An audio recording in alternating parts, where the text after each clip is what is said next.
I overheard my wife testing me with red flag games, so I let her disappear, changed the locks, exposed the manipulation, and ended our marriage cleanly. Flags to watch for in husbands, and how disappearing for a few days would reveal my true nature. What she did not know was that I have excellent hearing, and I had heard every single word from the kitchen. I was getting a late-night snack when their voices drifted from the living room. At first, I thought it was just typical girl talk, but then I caught fragments that made me freeze with the fridge door halfway open. Trust me, men show their real colors when they think they are losing control. The friend was saying her divorce had been finalized just 2 months ago, and apparently she had appointed herself as some kind of relationship expert. You create a little distance, watch for these signs, then disappear for a few days. If he has any of these red flags, he will either turn desperate and pathetic, or he will get angry and controlling. I quietly closed the fridge and moved closer to the doorway, staying just out of sight. But what if I am wrong about him? My wife asked. There was uncertainty in her voice that I had never heard before. Look, you have been married for 6 years. Do not you think it is time to really test if he is the man you think he is? The friend's voice had that tone people use when they think they are being wise. I wish someone had told me to look for these things before I wasted 8 years of my life. My wife was quiet for a moment. Then what are the signs again? I listened as her friend laid out this elaborate psychological manipulation, disguised as relationship advice. Red flag number 1, if he gets defensive when questioned about basic things. Red flag number 2, if he tries to control where she goes or who she talks to. Red flag number 3, if he makes everything about himself when she expresses concerns. Red flag number 4, if he cannot handle her needing space. Red flag number 5, if he tries to fix everything with money or gifts instead of addressing real issues. The disappearing test is foolproof, the friend continued. You create some conflict about these red flags, then tell him you need time to think. Go stay somewhere for a few days. A good man will respect your space and maybe do some self-reflection. A bad one will either become a stalker or throw a tantrum. I do not know, my wife said slowly. That seems manipulative. It is not manipulative. It is strategic. Look what happened to me when I did not pay attention to the signs. Do you want to end up like me? Starting over at 34? I had heard enough. I slipped back to the kitchen and made myself a sandwich, processing what I had just learned. My wife of 6 years was planning to test me like some kind of lab rat because her bitter friend could not handle her own failed marriage. The really interesting part, I actually did not exhibit any of those red flags. I had always encouraged her friendships, supported her career moves, and we built a pretty solid partnership over the years. But apparently, that was not enough proof for someone who had been married to an actual problem. Over the next few days, I watched my wife like I was studying for an exam. She started picking strange fights about things that had never bothered her before. On Tuesday, she accused me of being dismissive when I said I trusted her judgment about redecorating the guest room. On Wednesday, she got upset that I had not asked enough questions about her day, claiming I did not really care about her work. By Thursday, the pattern was clear. She was following her friend's script perfectly, trying to create scenarios where I might display these supposed red flags. The problem was, I knew exactly what she was doing. Friday evening, she delivered the big finale. I think I need some space, she announced while I was watching the game. Her timing was theatrical, like she had rehearsed it. I have been thinking about us, about some things that concern me, and I need a few days to clear my head. I muted the television and looked at her. Okay, where are you thinking of going? She blinked, clearly expecting more resistance. My mom's house, maybe for the weekend, possibly longer. How much longer are we talking about? I do not know yet. That is why I need space to figure things out. I nodded calmly. When were you planning to leave? Tomorrow morning. She was watching my face carefully, probably looking for signs of panic or anger. All right, drive safe and let me know if you need anything. She stared at me for a long moment. That is it? You are not going to ask what this is about. You said you need space to think. Asking a bunch of questions right now would kind of defeat the purpose. Would not it? I could see the confusion in her eyes. This was not going according to her friend's playbook.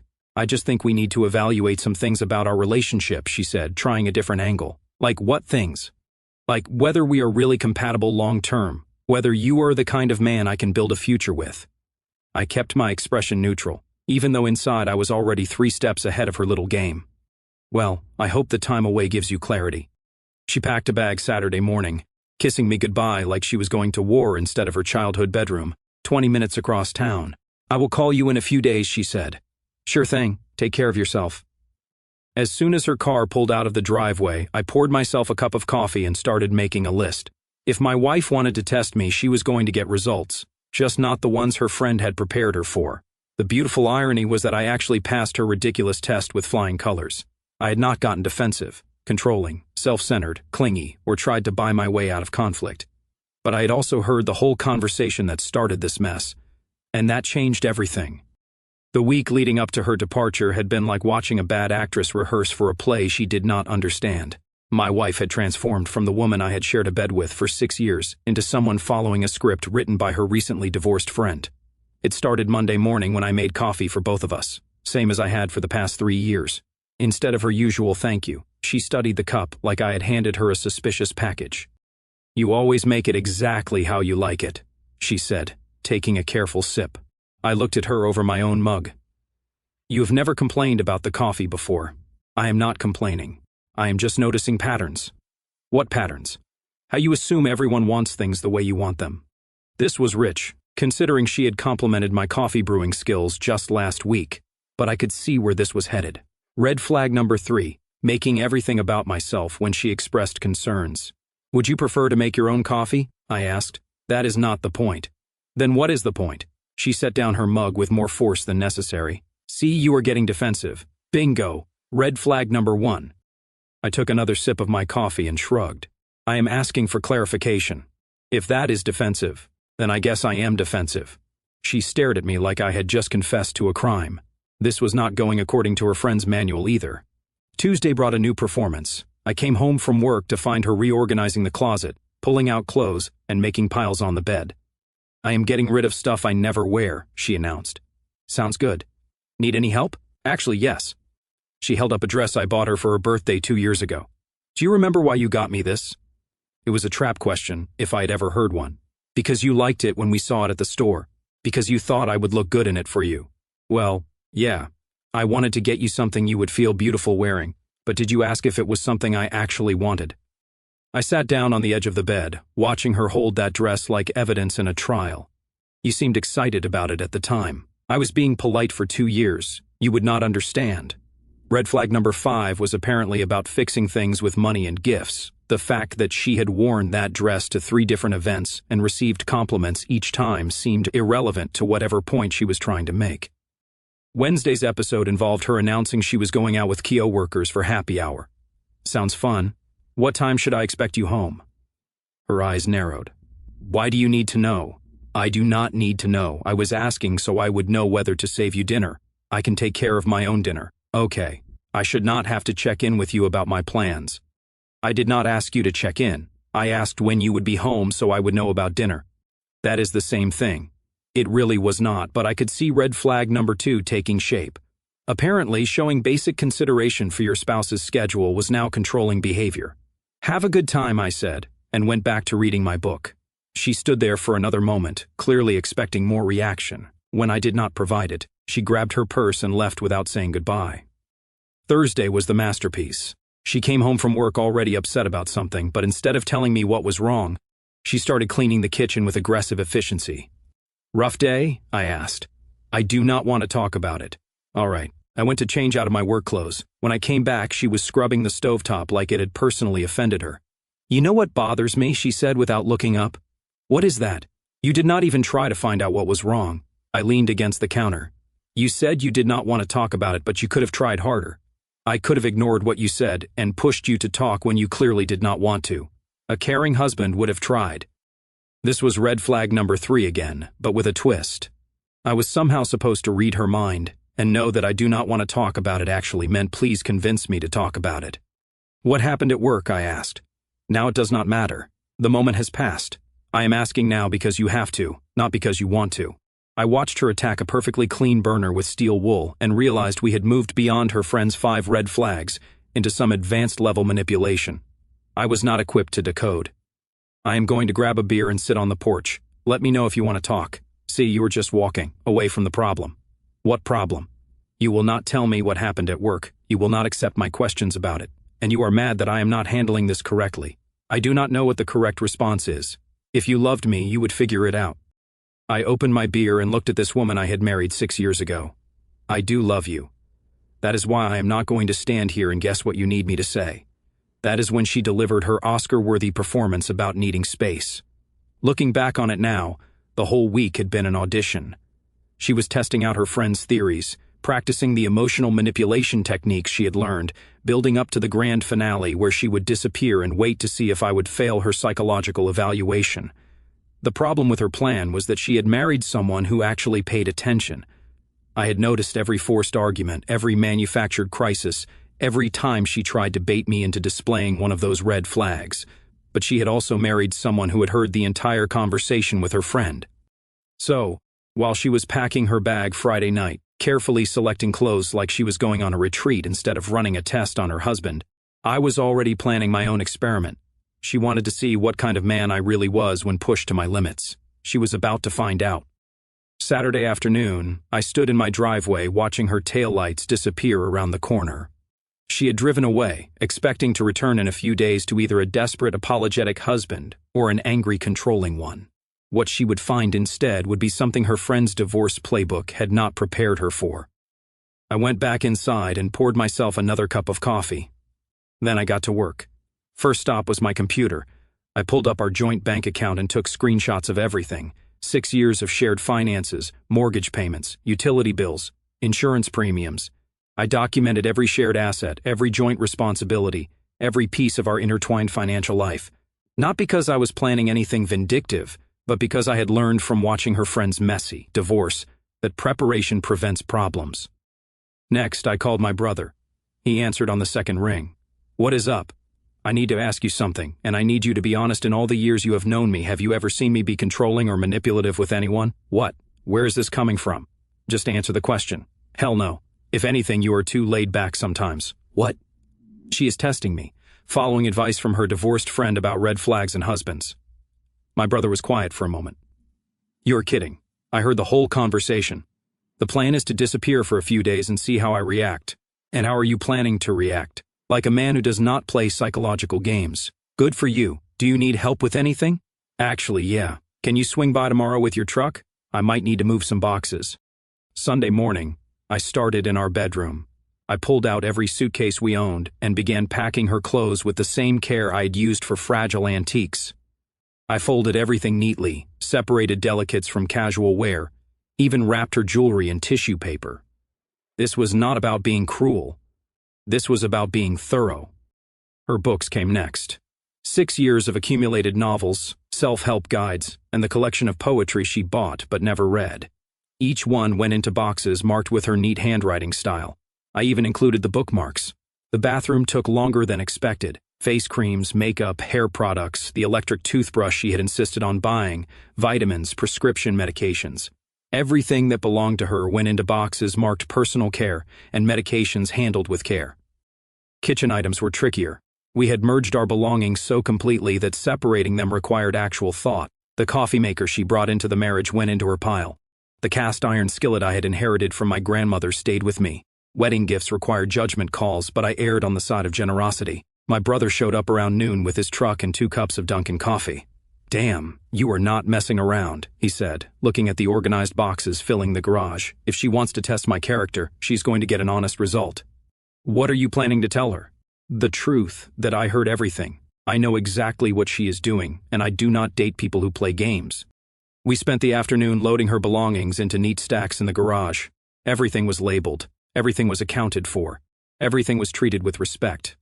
This was not revenge. It was clarity. Monday morning, I took a personal day and drove to Home Depot. The locksmith section had exactly what I needed. New deadbolt, new door handle, new garage door locks. I was not trying to keep her out forever. I was making a point about boundaries and respect. Installing new locks is not rocket science, but it does require patience. I took my time making sure everything lined up correctly, testing the mechanisms, checking the fit. When I was finished, I had 3 sets of keys to a home that no longer belonged to both of us. Tuesday, I sat down at my computer and wrote the note.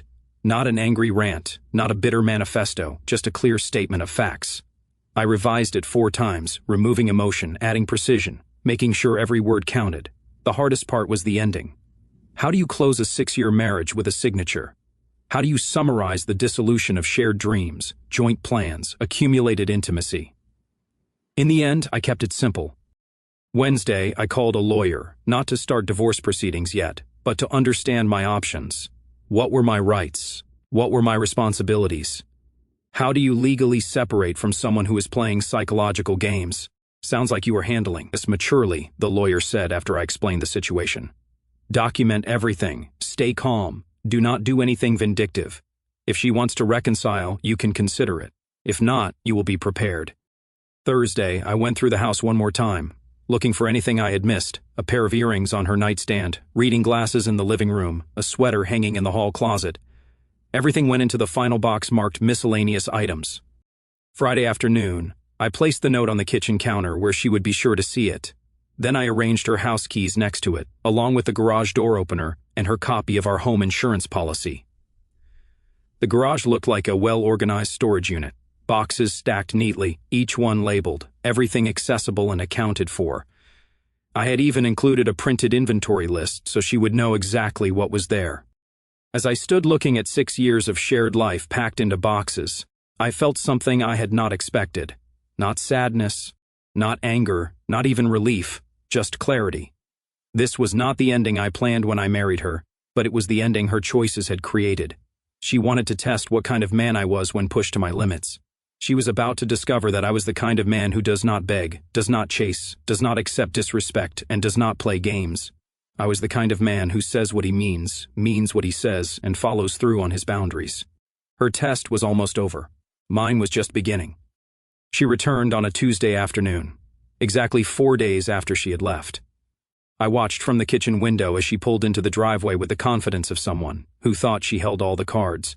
Her phone had been buzzing with texts and missed calls from me, according to her friend's predictions, except it had not, because I had not sent any. I heard her key hit the lock and stop. She tried it again, jiggling the handle, then again with more force. From my position at the kitchen table, I could hear her muttering through the door, "What the hell?" She walked around to the garage and tried that door too. More rattling, more confusion. Finally, she came to the front door and rang the doorbell like a visitor. I opened it and stood in the doorway, not moving aside to let her in. "Hi," I said calmly. She looked me up and down, clearly trying to read my mood. "Why do not my keys work?" "Because I changed the locks." "You changed the locks? Why would you do that? Why do not you check the garage first? Then we can talk." She stared at me like I had started speaking a foreign language. This was not in her playbook. I was supposed to be either desperate for her return or furious about her leaving. Instead, I was standing here like I was discussing the weather. "I do not understand what is happening here," she said. "The garage door is unlocked. Take a look." I watched her walk to the garage with the hesitant steps of someone approaching a crime scene. She lifted the door and stood there frozen, staring at the neat rows of boxes that contained her entire life with me. "What is this?" she called out, but her voice had lost its confidence. "That is your stuff?" She came back to the front door, and now I could see the panic starting to set in. "My stuff? What do you mean, my stuff? I mean everything that belongs to you. It is all there, organized and labeled. But why is it in boxes? Because you do not live here anymore." The color drained from her face. "I was just taking some time to think." "No, you were testing me." "I know because I heard your entire conversation with your friend." She opened her mouth, then closed it, then opened it again. "You were listening to a private conversation. I was getting a late-night snack in my own kitchen when you two decided to plan out your little psychological experiment in my living room. It was not an experiment. You were just following your friend's advice about the 5 red flags and how to test your husband by disappearing for a few days to see if he would become desperate and pathetic, or angry and controlling." She leaned against the door frame like her legs had stopped working properly. "I can explain." "You do not need to explain. I heard the explanation already. Your recently divorced friend convinced you to test whether I was worthy of staying married to. And you thought that was reasonable relationship advice. That is not how it was. That is exactly how it was, word for word. I took notes. She was staring at me like she had never seen me before. "So, you packed up all my things because you were angry?" "I am not angry. I am clear. I do not date people who play psychological games." "It was not a game." "Really? Then what would you call creating fake conflicts about red flags that do not apply to me, then disappearing to test my reaction?" She had no answer for that. "Did you find what you were looking for?" I continued. Did I get defensive? Did I try to control where you went? Did I make it all about myself? Did I handle your need for space poorly? Did I try to buy my way out of the problem? No, but... So, I passed your test. Yes. Good. Test results are on the kitchen counter, along with your keys and garage door opener. She pushed past me into the house and grabbed the note from the counter. I watched her face as she read it. Test results. I do not date people who play games. Your friend can help you find a new place. She looked up at me. This is it?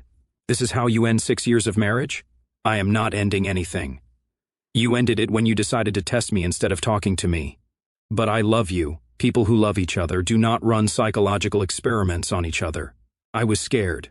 My friend went through such a terrible divorce, and she was just trying to help me avoid the same thing. By creating the same thing. She set the note down with shaking hands. This is insane. You cannot just pack up my life because you are upset about one conversation. I am not upset. I am done. There is a difference. We can fix this. We can go to counseling. With what foundation? You do not trust me enough to talk to me about your concerns, but you trust your bitter friend enough to follow her advice about testing me. What exactly would we rebuild? She started crying, but it felt performative after everything I had witnessed over the past week. I made a mistake. You made a choice. Several choices, actually. You chose to listen to someone who has proven she does not know how to maintain a marriage. You chose to create fake problems in our relationship. You chose to test me instead of trusting me. And you chose to disappear for 4 days thinking I would either become pathetic or controlling. I did not think you would leave me. I did not leave you. You left me. I just made it permanent. She wiped her eyes and tried a different approach. What about everything we built together? The house, our plans, our future. What future? You spent a week trying to prove I was not good enough for you, then disappeared to see if I would fail some test your friend designed. That is not building a future. That is sabotaging one.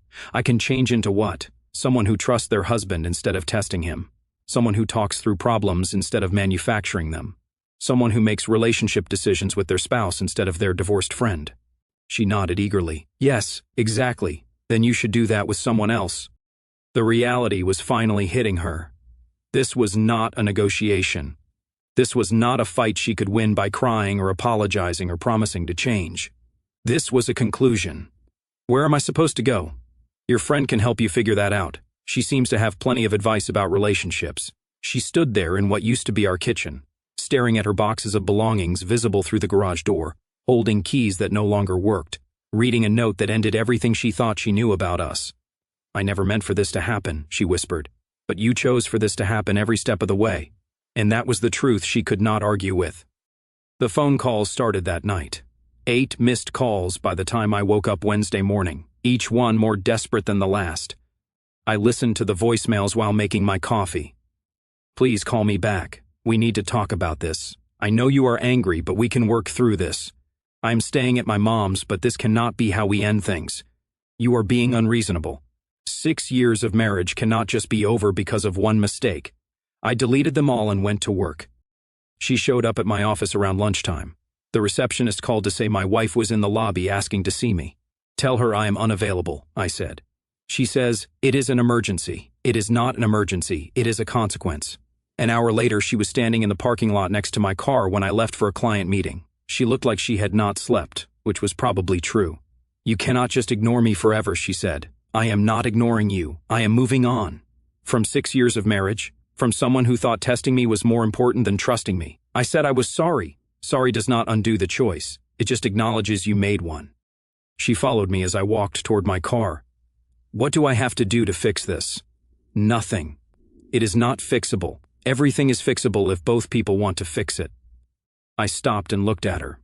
Do you remember what you said to me Thursday night before you left? She looked confused. Which part? You said you needed to evaluate whether we were really compatible long-term, whether I was the kind of man you could build a future with. I was upset. I did not mean it like that. You meant it exactly like that. That is why you left, to test whether I was worthy of staying married to you. And you passed the test, right? I passed. Which means the problem was never me.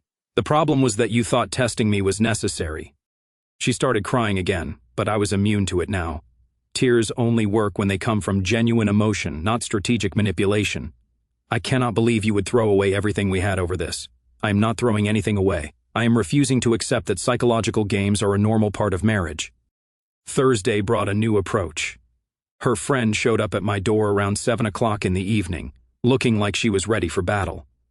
"We need to talk," she said when I opened the door. "No, we do not. She is devastated. She made a mistake, but you are taking this too far." "Did you just say she made a mistake? Everyone makes mistakes in relationships. Testing your husband because your bitter friend convinced you he might be secretly terrible is not a mistake, it is a betrayal." Her face flushed red. "I am not bitter, I am experienced. You are divorced, which means I know what red flags look like. It means you failed at marriage, and now you are teaching other people how to fail at theirs. You do not know anything about my situation. I know you convinced a woman who had been happily married for 6 years that she needed to test her husband like a lab rat. That tells me everything I need to know about your judgment. She was having doubts. She was not having doubts until you planted them."